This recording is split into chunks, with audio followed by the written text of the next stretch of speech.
Good afternoon, everyone. Before we begin the third session, let me just introduce our resource person, Professor Priya Ranjan. He graduated from IIT Kharagpur, West Bengal, India in the year 1997, and he earned his MS and PhD degrees from University of Maryland, College Park, USA in the year 1999 and 2003 respectively. He was introduced to control theory by well-known and researchers including Professor K.B. Datta of IIT Kharagpur, Department of Electrical and Electronics Engineering, and to non-linear dynamics by Professor Soumitra Banerjee, who is a Bharat Nagar awardee. To pursue his passion in discovering new ideas in control theory and applications, he joined the career for artificial intelligence and robotics, um, which is a DRDO lab under the tutelage of Professor M. Vidyasagar. To continue and expand his studies, in 1997 he moved to the Computer-Aided Control System Engineering Lab at the Institute of Force Systems Research at the University of Maryland under the guidance of Professor E.H. Abbott, where he would spend the next 12 years in Maryland in various capacities. There, his work was supported by leading government funding agencies like NSF and DARPA, apart from multiple grants from various branches of the US Department of Defense. His work in nonlinear analysis of networking protocols pursued a non-conventional narrative where nonlinearity is an intrinsic property of network technologies and the system plays the role of protagonist. His work revealed fabulous interactions of system dynamics with delays, which are naturally present in remotely operated network systems. These interactions generate a beautiful canvas of behaviors in infinite dimensions. He managed to discover a constant, which is the current limit for global stability, in the presence of which arbitrary delays which work would proudly stand on the shoulders of research legends like Kelly, Tchaikovsky, Mallet-Perret, and Ivanov to move towards more general and realistic engineering cases. Now I give time to our resource person. The time is open. So welcome, sir. Now the floor is yours. Hey, good afternoon, everyone. Can you guys hear me? Good afternoon. Can you hear me? Yes. All right. We can hear you. Okay, wonderful. Let me just share my screen and then we start. Good afternoon, sir. Good afternoon. Now, yes. Can you guys see my screen? Yes, sir, your screen is visible. Can you read that the title disease tagging with similarity? And if I write on screen, can you see something coming in green? Yes, sir. Yes, sir. All right. I think we are all set. Okay. So again, good afternoon, everyone. My colleague, my friends, my seniors, loving juniors, my professors, teachers, everybody. I'm here to share what we have managed to do in last 10 years. We started along these lines in summer of 2013 with public health people, with my colleagues, Dr. Rajesh Janardhan, and quite a lot of students who have graduated now. So I must introduce them. And very respected Professor Upendra Kaul, who is a cardiologist at AIMS, Dr. Dhron Srivastav, who joined us as a student, but now he is a PhD. Dr. Anirvan Ghosh, he is the one who moved forward all the breast cancer work. Dr. Shanu Sharma did similar work in EEG. Dr. Anju Mishra also worked on EEG. Dr. Vinita Jagi actually provided the cervical cancer traces. And there are many more people who, I cannot acknowledge in this brief thing. But I respect all their contributions. And, without their efforts and participation, this work would not have been possible. Okay. So what is the larger theme I'm going to talk about is how can we automate disease tagging? And I'll start with extremely simpler, simple examples rather than, getting very ambitious as of now. So a simple story is that if I give you two kind of ECG, which is tagged or labeled by the cardiologist himself, let's say Professor Upendra Kaul, he says one is healthy, another is unhealthy. Can the machine just do a classification in two states or two categories? And if it can, then how reliable are those classifications? Now, why do we need such a thing? Just to put this in perspective and create the motivation for this work, India has 1.4 billion people and we have only 4,000 plus cardiologists.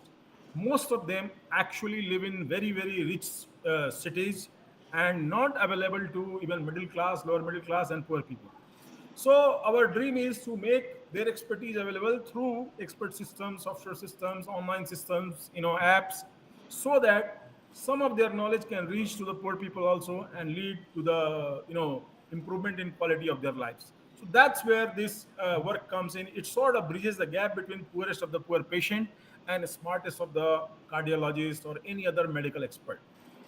In between there are multiple different technology steps, as you will see, and we are all trying to put it all together so that people can benefit. And the medical treatment, which is very expensive now even in government, can reach to the people who don't even dream of it. So I hope the motivation is clear, and I'll move towards trying to get into a little bit of details. So some medical details will be there. Please bear with me, and anytime you can ask any questions, no issues. We'll try to understand it rather than it's a formal talk. So I'll try to see if I can communicate my realizations over the last 10 years. So the system we have built, we are calling it Hriday because this is based on ECG information. You can have other channels of information like biomarkers, which are, sort of proteins and so on and so forth. You can also have echo. People also are now working on MRI of heart. So we are going to, for now, focus mostly on ECG. And we are going to tell you a story how ECG can be used to do some basic sort of disease tagging. And we are not calling it diagnostics because diagnostics mostly is done by doctors, and they claim that it is not just a classification, but psychological factors are there, human factors are there. So that's why we are using the word disease tagging, because it's being done by machine as compared to diagnostics, which is done by generally human medical professionals. Okay. So just to put things again in perspective, estimated 17.7 million people worldwide die from CVD, and 80% of that is preventable. And I don't know how correctly this takes into account the rural patients. Guys,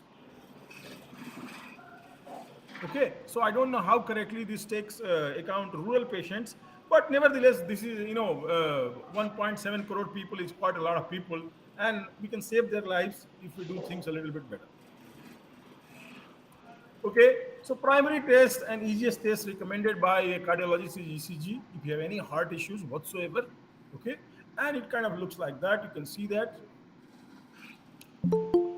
So major issue is need of a specialist or cardiologist for interpretation of ECG reports, which is who are not that easily available. Like I told you, 4,000 cardiologists for 1.4 billion people.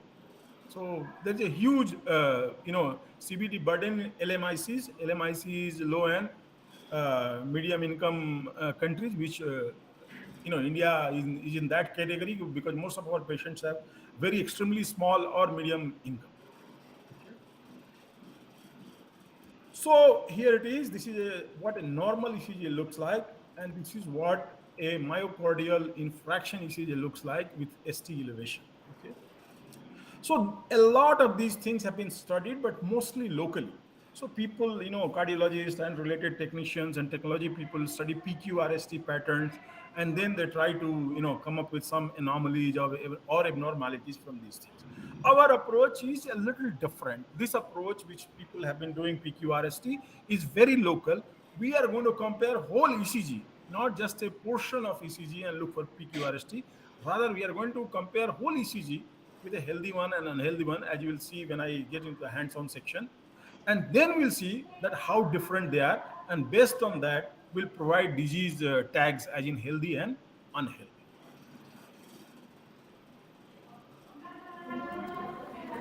Again, some more little bit of sort of clinical sciences. So posterior myocardial infarction can happen, and you can see, there are many different deviations from normal ECG are there.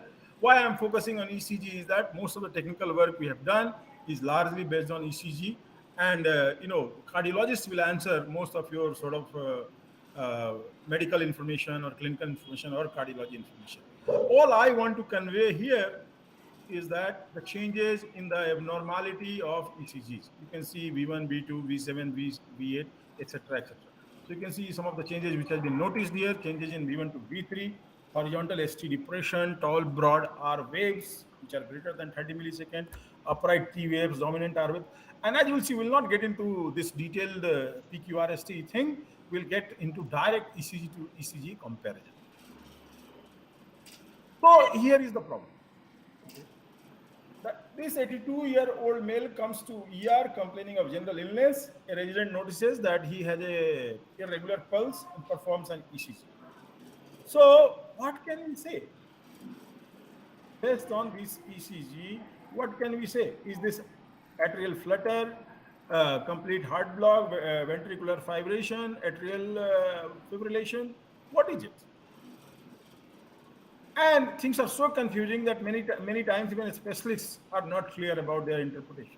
Okay, so that's why we have taken this approach, and this is the problem we are trying to get our hands on and get some insights. As you will see pretty soon, what progress we have made. Okay? So what we have, our attitude is that you develop a robust sort of multimedia signal analysis, which includes, images. Yeah, go ahead.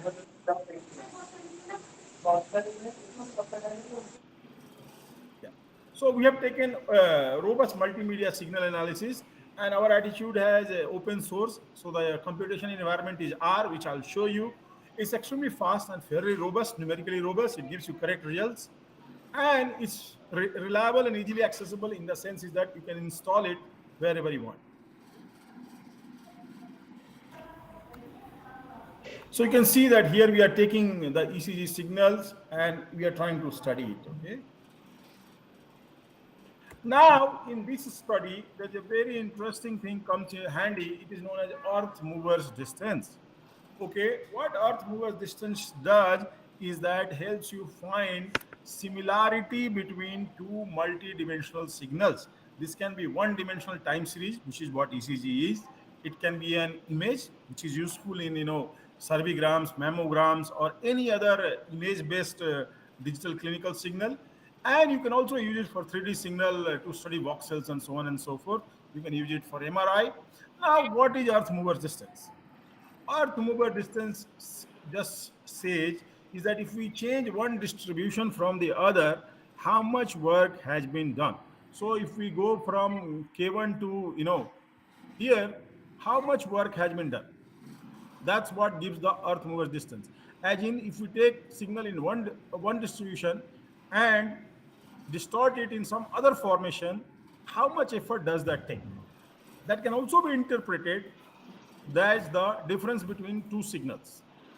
Okay, if initial signal was this particular distribution and the final signal was other distribution, how much effort would it take to distort from the initial signal to final signal?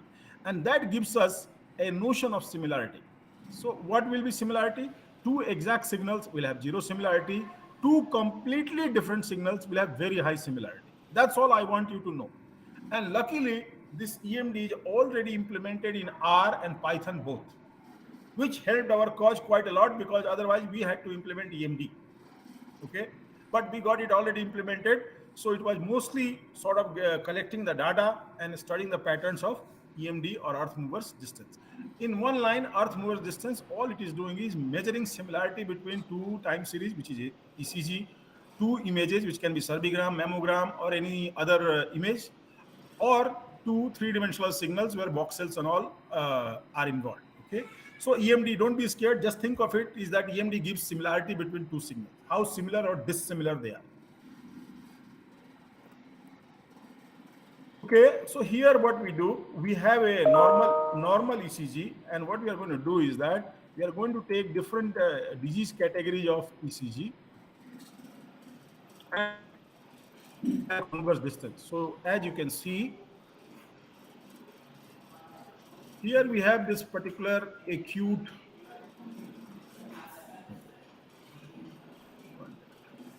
So we have this number 1 as the acute antilateral and we take the earth mover distance between this acute anterolateral MI and normal ECG, this one, okay, and we get this particular EMD. Similarly, we do it for all other categories, and as you will see that ventricular tachycardia, has the highest difference. Okay. Now, what are we going to do? We are going to plot this. Okay. So you can see that at the center,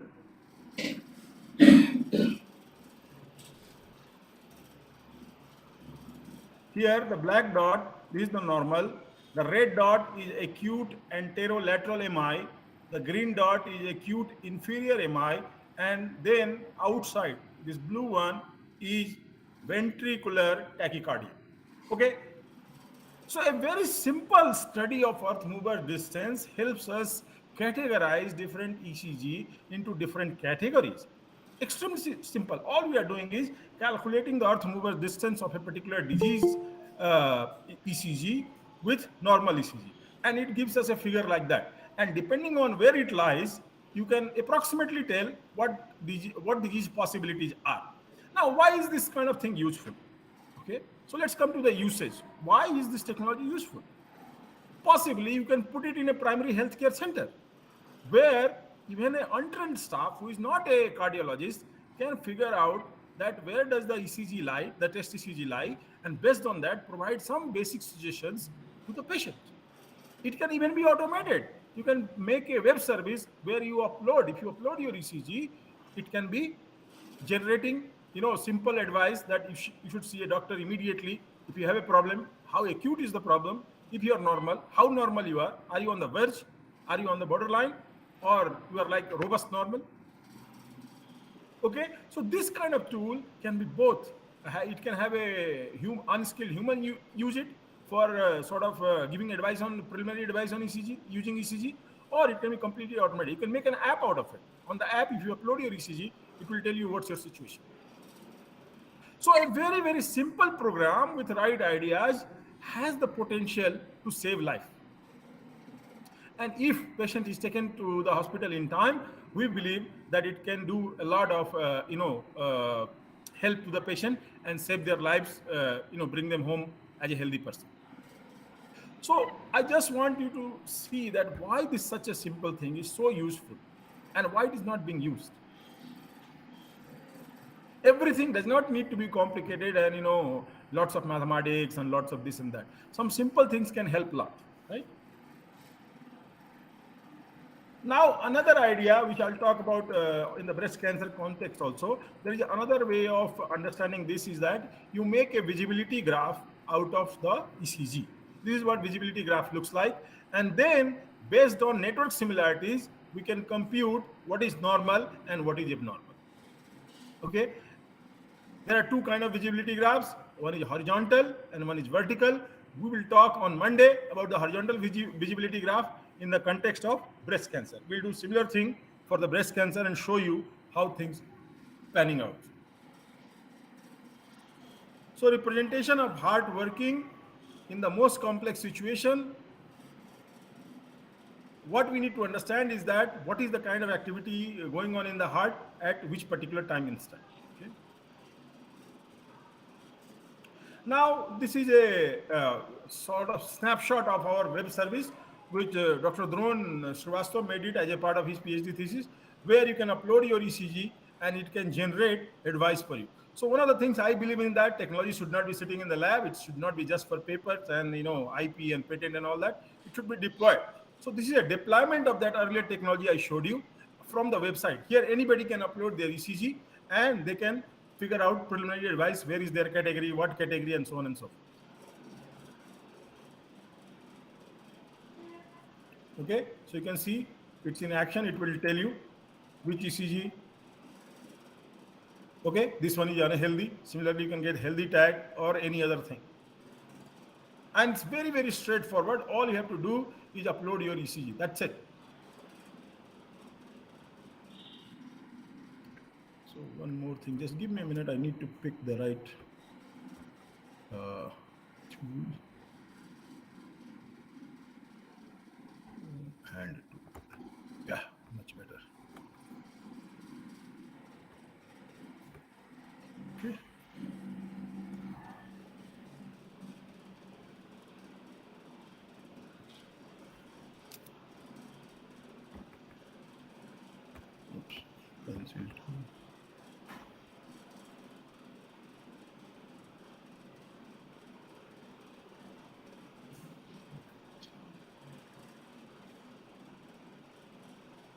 Just a minute, just a minute.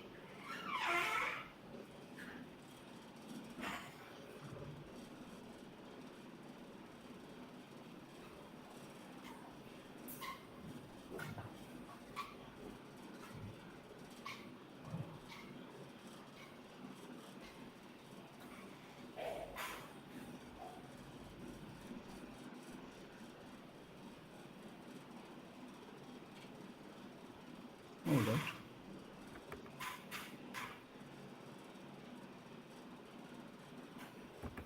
Okay. So you can see the work in the action as couple of ECG are uploaded here. Okay. You can see some red, green, and blue ECGs. And their categories, you can see here the labels, the summary, healthy ECG, unhealthy ECG, test ECG, their plots, and accordingly labels can be generated online. Everything is happening online. So with the internet penetration in India, almost 50%, we are hoping that this kind of service can help save lives in the relatively unreached areas. Then we have some others, we are also trying to build our own ECG hardware. So this is a work of my student, Mr. Mahesh. He is trying to build his own ECG. These are some of the preliminary traces, as you can see.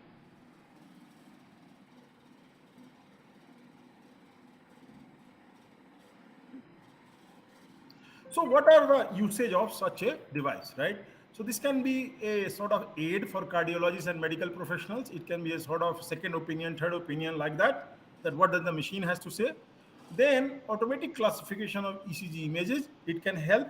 That way what you can do is that the serious patient can be sent to the doctor immediately, and the patients who have some time, they can wait relatively in the line. So you can do a very sort of intelligent and humane scheduling, right?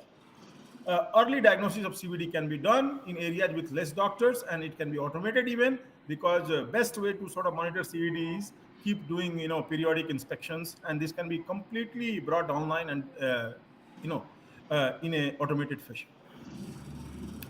It's very easy, fast, and robust in the sense is that it will generate almost real-time result. You upload your ECG and your result will be there.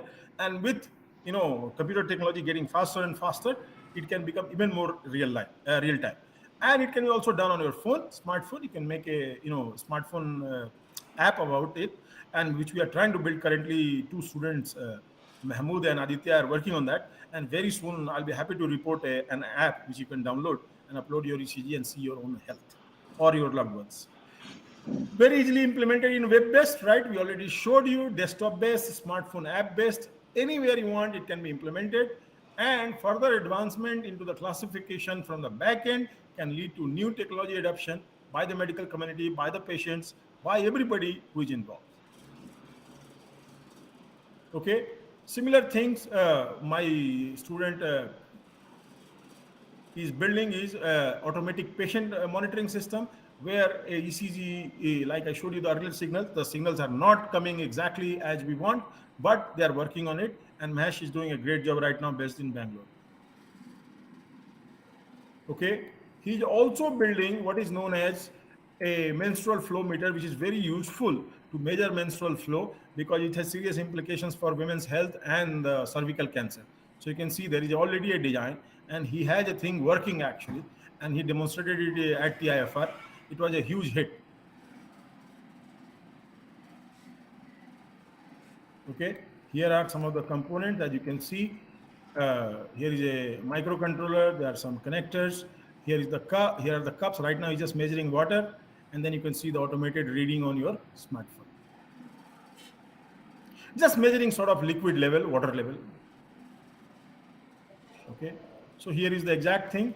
You can see the machine. You can see this cup has the water where menstrual flow can go, and then this whole sort of box, the technical box, can give water to what extent, and so on and so forth. Okay, now we are going to come to the next topic, which uses actually the similar technology. It is known as cervical cancer, early cervical cancer detection.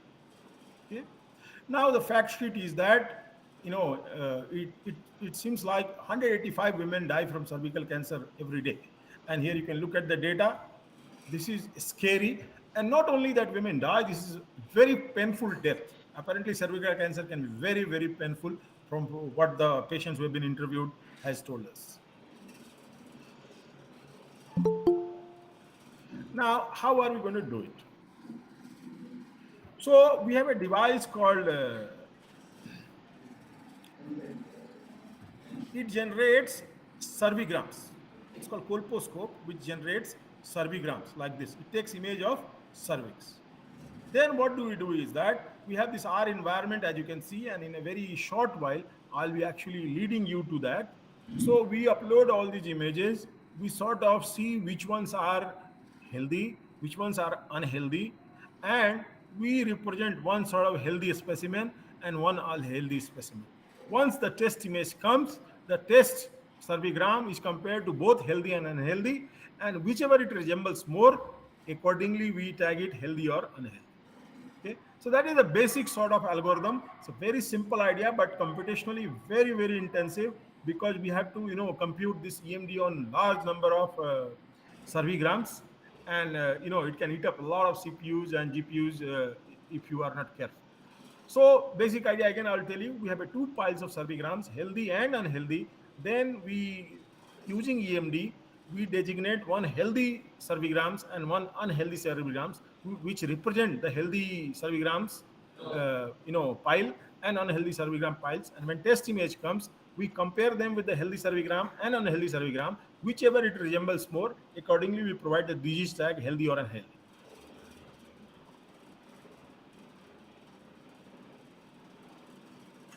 So, what is the motivation? It is. It seems like it's the second biggest killer in India. Okay.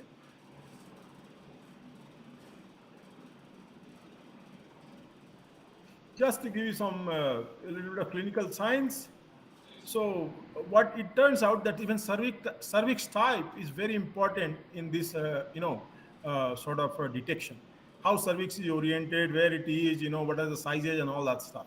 And sort of gynecologists will tell you more about it. So you can see that from the colposcopy, there are three situations. This relatively is the beginning, slightly developing, and this is a little advanced. So here are some of the warning signs. There's a discharge, there's a bleeding, the menstrual cycle disturbance, uncomfortable, leg pain, etc. Slowly it kind of builds up. And advanced symptoms can be bladder loss of bladder control, pain, constant fatigue, pelvic pain, weight loss, etc. etc. There is a related story of HPV, which I will not get into. I'll try to focus, because HPV as the main cause of cervical cancer is a disputed topic. I just wanted to share it, but there is no sort of consensus on this. There are lots of papers both for and against. So I will just keep you for your information. It's a very complicated topic, so very hard to do justice, especially for engineers. So, what we want to sort of think about it is that prevention and treatment, but what works best is early detection. So, when detected and managed at the earliest stage, it has over 93% cure rate, and that's what we are going to focus on. Another angle which mostly has not been looked into is stigma. A lot of women in all sorts of communities, conservative and modern, and all religious communities, they are not aware that what cervical cancer is, how it can be, detected early, and why it is caused, how to cure it, and who to see about it. So that's another angle which can help a lot of women. Now coming to the main problem and challenges. So at present, identification and diagnosis of colposcopic cervigram is a time-consuming and trivial task which requires a lot of expertise and resources. So what they do is that they take a lot of traces, then they will make pencil lines around the cells and stuff, and then they'll count the number of cells and all those things. Lack of oncopathologists and their heavy workload results in misdiagnosis and misdiagnosis. Okay, so sometimes they diagnose wrong, and sometimes they totally sort of look over it. They don't notice it. And Another thing is that cervical cancer screening is not done at the level which it should be done. India has 500,000,000 women, and even let's say half of them are sort of in mature age. Then it has to reach 1/4 of a billion people. That's a non-trivial task from any perspective, whether it is done by government or private or any other agency. Okay. So what we are proposing is that can we have an accurate and robust diagnostic disease tagging tool that can reduce the time and error in cervical cancer diagnosis and screening for early detection. Okay. So this is what earlier they used to do, this pap test, where then they will outline the cells, and this is what the modern thing is. It's called colposcope. It will immediately go and take a picture of cervix. Okay, so you can see this is what cervix looks like.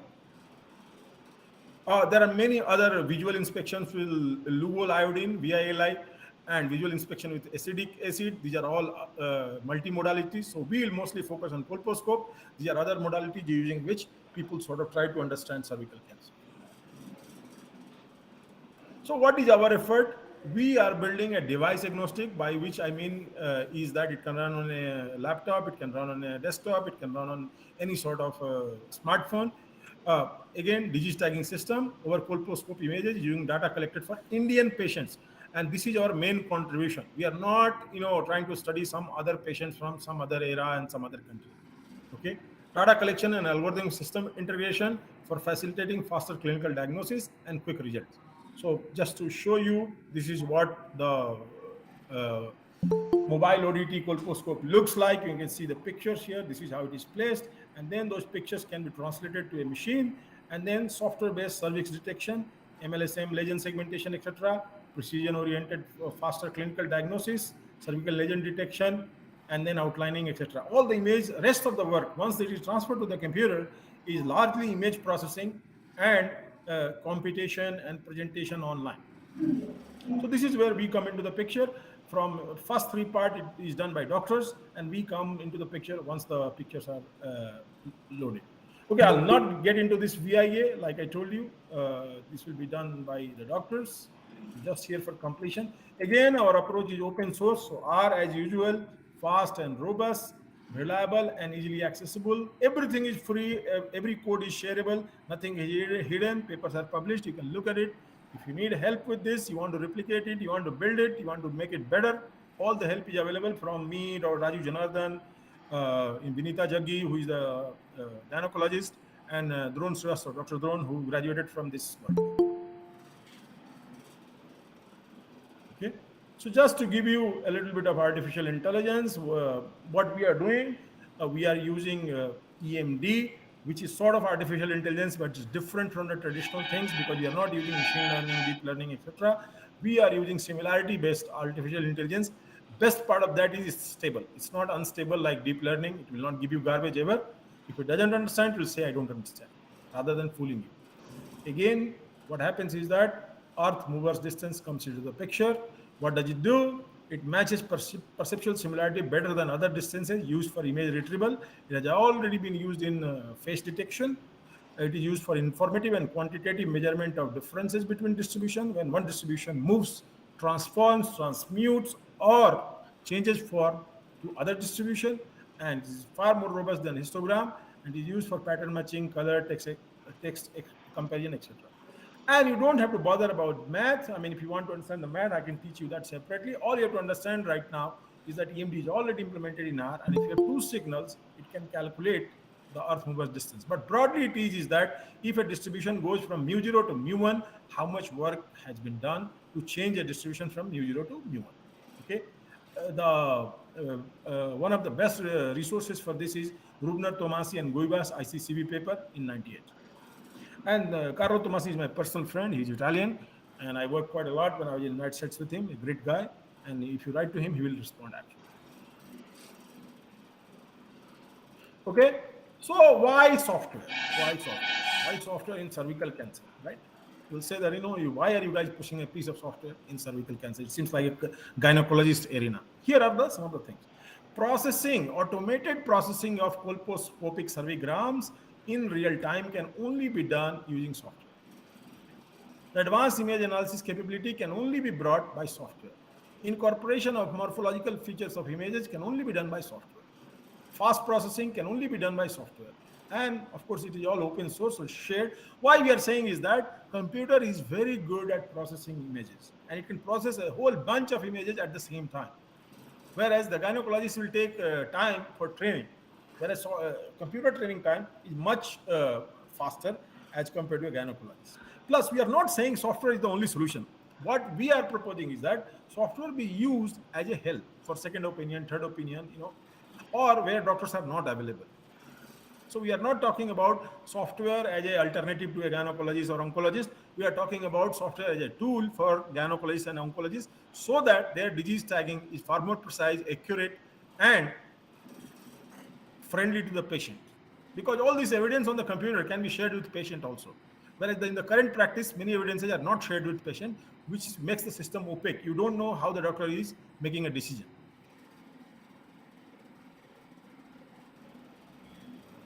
So here is how it works, just to give you a sort of a workflow. Acquisition of cervigrams through colposcope, noise removal, then cropping region of interest, then equalization of dimensions for earth EMD calculation between cervigrams of normal subjects, then cervigram in matrix converger form, then EMD calculation between normal cervigram between every among. So we take pairwise. So for every two cervigrams, we need to calculate EMD.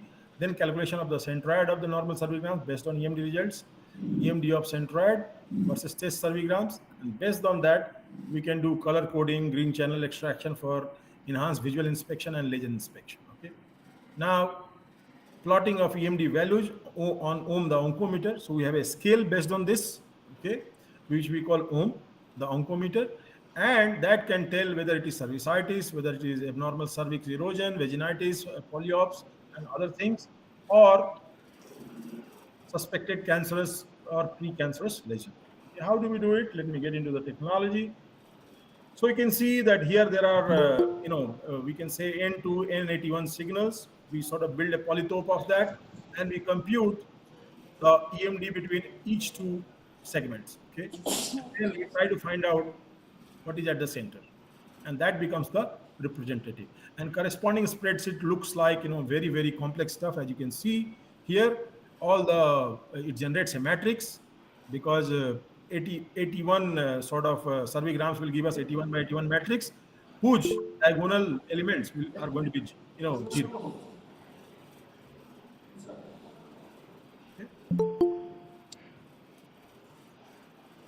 So it's all very computation intensive, and in this case, you can see all the calculations. Okay,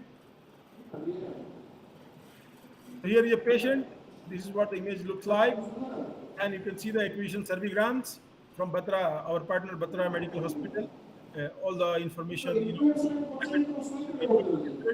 all we are interested in the cervigrams. Okay, we do is the cropping part.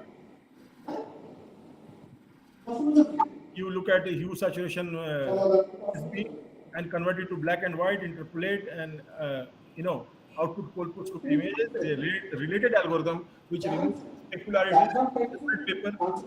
Uh, can we have some? Who is this? Can we have some quiet?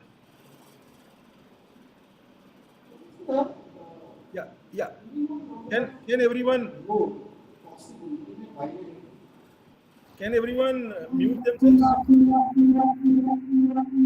Yes, you are audible. Okay, okay. Some sound is coming. That's why. Anyway, so here is the algorithm. You can see that there is the original image. We look at the RGB component, and then we look into the EMD implementation. Okay, the multiple way of looking at the same thing. And here it is in the action: original image, final image, saturation, black and white, and then you reconstruct. Okay. So between original image and after algorithm, you can see the improvement. There is some EMD building up here. Okay, because we are removing the specularities. You can see some shining, glowing areas here. Here there are none. Same thing.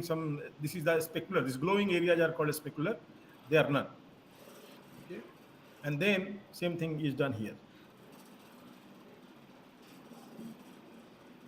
Now, what we are going to do is that look for algorithmic analysis of cervical lesion from unknown images to classify them. Okay. So the way we build the matrix is that, let's say we have a normal cervigram. So we take normal 1, normal 2, normal 3, normal 4, normal 5. Similarly, normal 1, normal 2, normal 3, normal 4, normal 5. And since EMD with the same, like normal 1 EMD, you will be 0 because they are same. So they are similar, exactly similar. Means distance between normal 1 and normal 1 is 0. But distance between normal 1 and normal 2 is something. Then this matrix is symmetric. You can see that upper triangular is same as lower triangular. Okay? This is how EMD matrix is built. I'll show you its plot for ECG in a little while. So this is the main calculation, sort of heart of this calculation. And then what we'll do is that add up column wise, and whoever is minimum, they will become the representative cervigram because they are similar. They are similar most with all other training cervigrams. Okay. So this slide is very important. This is the sort of heart, brain, whatever you want to call it.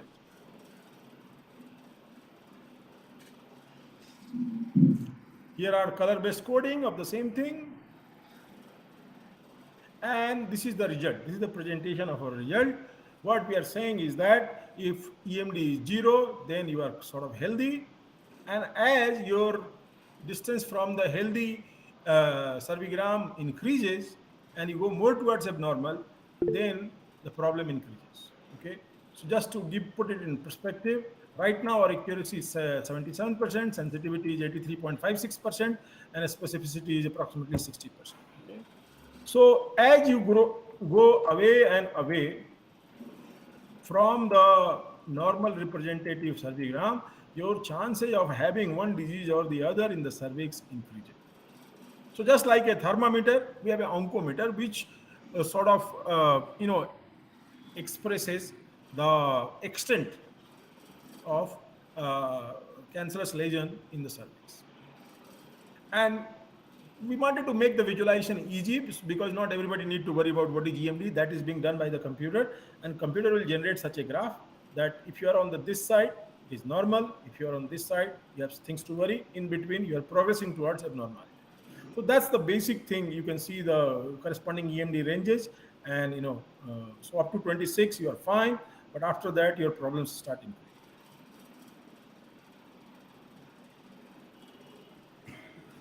And this is the sort of main result of our last 10 years of work. It's been interesting to collect data, talk to various people, patients, have PhD students and so on, and lots of issues have been, but it's kind of satisfying to see that at least it's got some closure. At least one result we have where we understand how we can tackle this, and we still don't have. We are talking about of the order of 400 data points, which is not enough. Journals are demanding millions of points and so on, but there is no way we can get millions of points.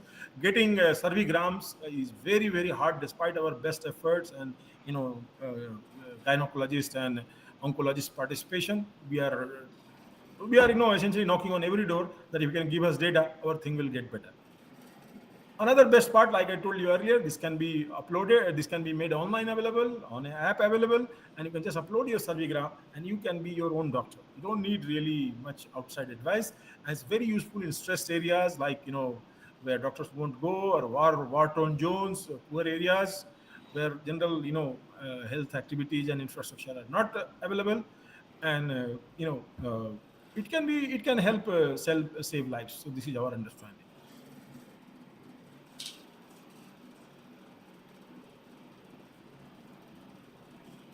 So issue, like I told you, insufficient sample size, that's a big problem, and collection of confirmed sample cervical cancer cervigrams from OPD of Delhi State Cancer Institute.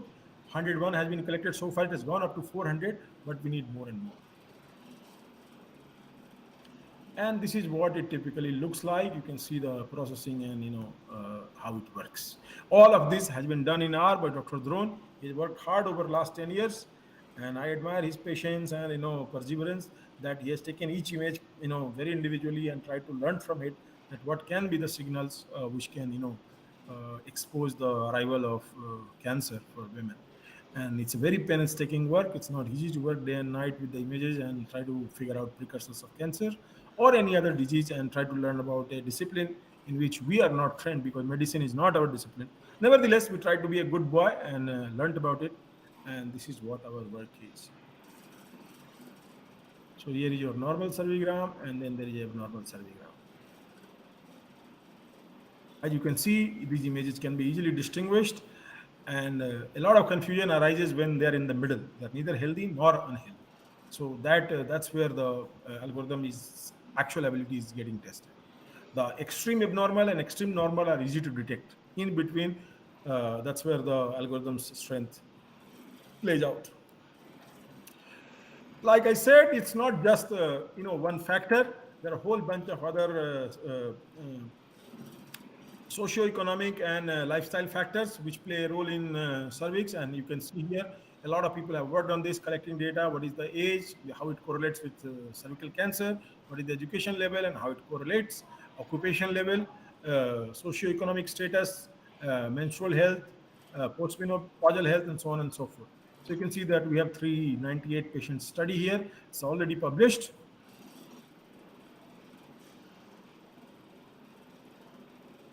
Here is tagging of cervigrams, ohm, the oncometer, EMD ranges, same thing. You can see, and approximately 80% accuracy we are getting, sensitivity also and specificity you are seeing.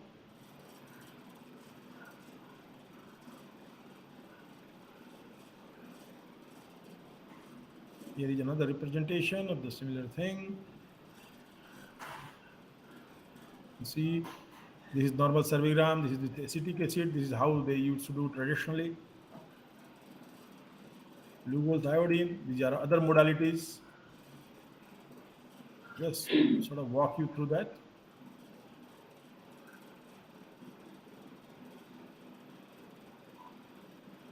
And this is where I think I would like to stop so that we can spend some time for hands-on and questions and answers. And just to give you a brief, what is coming is next time we are going to talk about this EMD-based binary classification of mammograms. So that's where it is.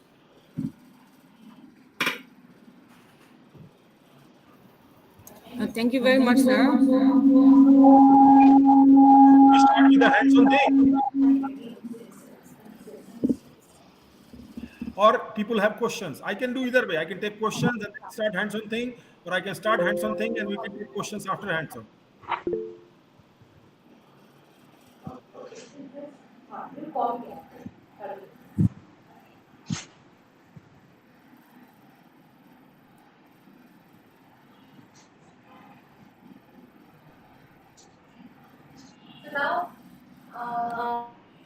Any participant wants to ask questions? Okay, go ahead. Go ahead.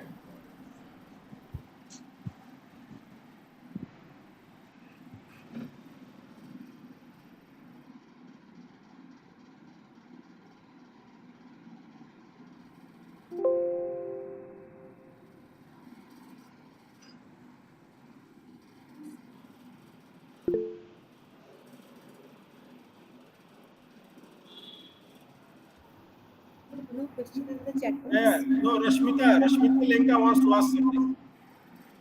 Yes. Namaste, sir. Namaste, One namaste, Rashmita ji. sir, what I was listening from your talk, that means through the help of imaging process also, that means this can be detected because it is a very painful process. Indeed, indeed. That means if what the models you have developed in the basically cervical cancer, imaging technique is also very useful method. Indeed, ma'am. Indeed, indeed. So just to tell you the story, when we started in 13, 14, the colposcope we had was only 13 megapixel, which was the best at the time. But now there are 50 megapixel, camera is there in my phone. So colposcope can also have a 50 or 100 megapixel. And the more megapixel we have, the more precise detection we can do because our resolution is higher. So if imaging technology gets better, it will help women's health in every way possible. Same way mammograms get better, the breast cancer detection will become possible at much earlier stage as compared to what we have now. So as technology gets better and sharper and resolutions increase, we can deliver precise results at much earlier cancerous stage as we are doing now. We have very, aptly observed. Sir, one thing, Yeah. but most of the people says that in the mammography detection of cyst is not so much good. They go for the FNC test. Okay, so the way we are looking at it, we are not exactly concerned about what it is, as in whether it is a cyst, whether it is a lump, whether it is some sort of flesh. What we are saying is that what is the change in the mammogram, no matter what the region is. Okay, and that change can be significant either because of cyst, either because of lump, either because of some surgery, or there can be normal changes also because breasts kind of evolve with age also. So all those things have to be taken care into that. One of the major thing there is that breast density. So the density is very, very important because that gets drastically changed. That gets bedroom में yeah, drastically changed by the breast cancer incidence. So if we can, accurately estimate the breast density from the images, I think we'll have a breakthrough. We'll have much earlier detection than where we are क्या right. करो बोलो So, sir, that means image acquisition and processing is very important. Extremely important. So like I'll give you some examples. We also did some work with in COVID with x-rays. Okay, so x-rays can be very important for COVID, for example, because we are mostly looking for problems in lung, right? So lung is healthy, it has a particular kind of structure. When there are lumps form in the lung due to COVID virus, it's very easy to detect just by doing EMD. हाँ एक है ना वो Okay, वाली sir. Sir, in future, can I contact you? Please, everything is So open this is source my domain. personal interest as I lost my एक mother run in कर this cancer. I'm So so I sorry want to to do hear this. something. चालू इधर है And आपका match one thing is there, early detection is only possible when we'll have the more awareness. Indeed, ma'am. So just to add to this story, actually, this work was first started by Dr. Arti Taneja, who did her PhD, and she had a similar story. Her mother actually died from cervical cancer, so that's why she was very, motivated and driven to work on the cervical cancer, and that's how this whole journey has started. So for many of us, actually, my mother also had a cervical cancer, but somehow she, got detected early. So for Because many so of many social stigma is there, that creating a dilemma in the early detection process. But very good idea we got that, because sometimes so painful. Thank you, sir. And very nice idea, image acquisition process also can be helpful to in detect, sir. Thank you thank you, so much. thank you. And in future I will contact you, sir. Please, ma'am, please. My name is And please Rashmi spread the Lekha. awareness also because this can truly save life. And I think if we save one life, all our life will be possible. Thank you, sir. Thank you. Thank Sir, please Thank you, share your email Rasmita. ID and phone Thank you, number. you. Rasmita. Indeed. I'm sharing my email ID So, and phone any number. more questions? There's one person who has raised their hand.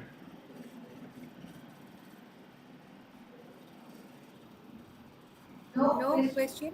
Someone has raised. Yeah, Prasad someone raised their Naik. hand. Yes, Prasad ma'am. Naik. You can I, speak.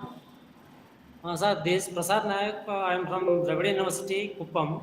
Hello, sir. Hello.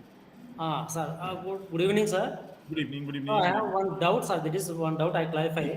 Please, sir. Is Prasad it Naik. any? You are not Is it? audible.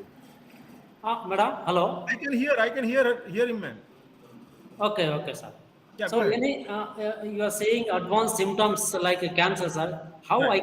How we can find it advanced, sir? That's my doubt, sir.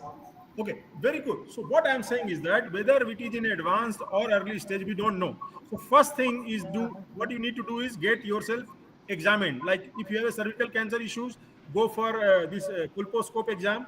If you have ECG like heart issues, you go for your ECG, echo, etc. See, major problem is that maybe because of financial reason, people are not getting examined at all. And by the time the disease has already spread, then only they are going to the doctor because pain is unbearable.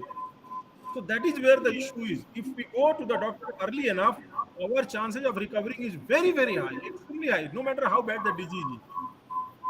Okay, sir. Before going to doctor, we can we can analyze this is the cancer we are getting from so and so. So we can find it, sir.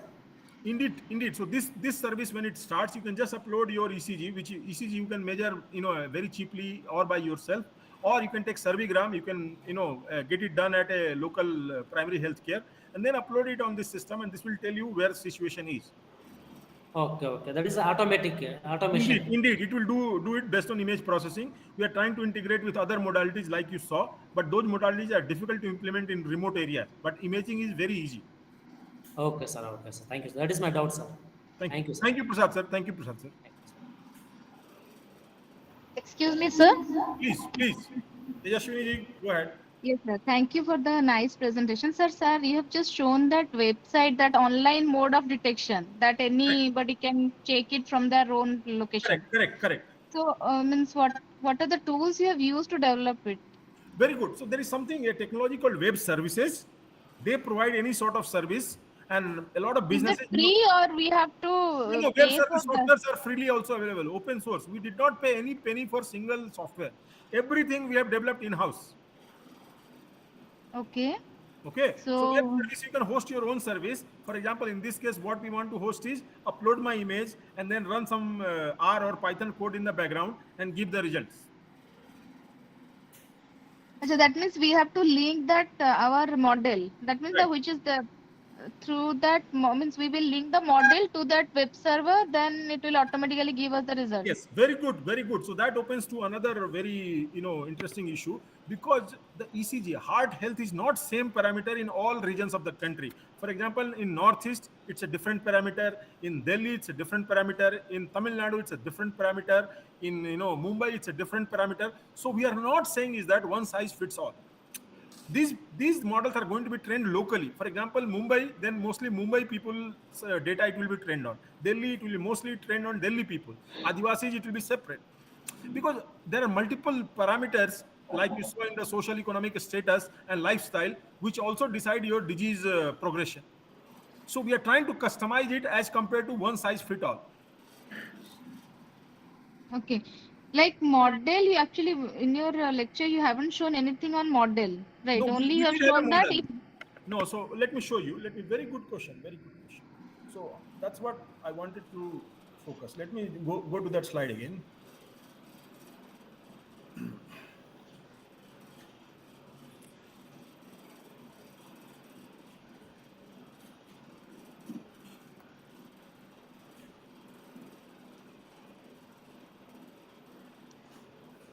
So this is the model. Hey, if your cervigram is within the 26.77 units from normal, then you are fine. After that, your problems start. Okay, and this is a completely new thing. Nobody ever knew such a thing, such a characterization. okay. Okay, this is totally new. Even we did No, not no, know. sir, you have done some machine learning model now or what? It is something different. This is similarity detection of signals. That's what earth mover distance does. Like how Oh. similar are two signals. So you must have used some distance measure. You That is must have equal used to, some distance. yeah, that is what we use now, earth movers distance. That is the distance measure. Okay. By using that EMD distance, you just obtain that how much similar based on Yeah, that you detecting. indeed. And then we are mapping it with the doctor's, validation, that within what Uh-huh. distance it is normal. In your work, you have also associated some doctors in your Yes, work or not? Vinita. So, like if you go to the first slide, so if you see this name, Dr. Vinita Jagi is a gynecologist. She works with Delhi State Cancer Institute, and she provided most of the data from Indian side. This data is not freely available. Means No, not whatever at all. submission. Not at all. Not at all. Most of it is personal connections, going to people, talking to people, having multiple meetings. You won't believe this work has taken 10 years. It Okay, might sir. sound very simple, but we are determined to work on Indian data, not on Western data or Arabic data or Chinese data. Hmm. Yes, sir. So thank you, sir. Thank you. Thank you. Sir, Any other please question? share your contact information so I that we already can. did. I already shared the contact It's information. there in the chat box. Okay, sir. Thank you, sir. Always, always. Anything else I can answer? Anybody has any other question?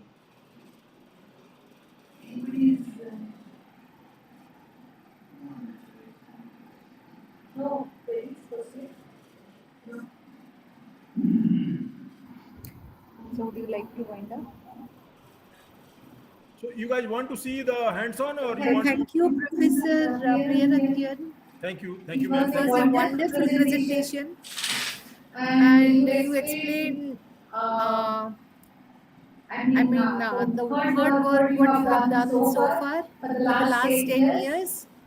I think many people have must have got their PhD out of this work. Quite a few people, yes. And I'm sure I mean all the participants, whoever is watching, they must have got lot of ideas to take up different kind of problems for their PhD work or for their I mean postdoc. So really it is helpful, and also it's the need of the hour. One has to, the researchers, they have to think like you, the way you are doing your work. Everything, I mean, if we want to publish or we want to have some patents, but if that will not come to the user, come in hand, so I think there is no point of wasting, I mean, just doing that type of work, wasting our time.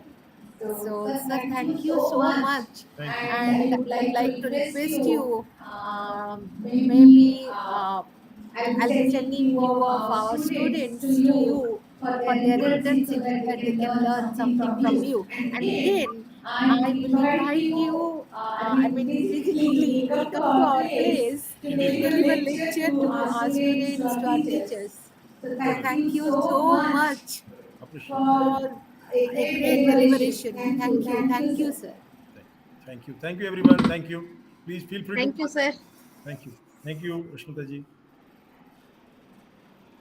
So this is the end of our session, today's session.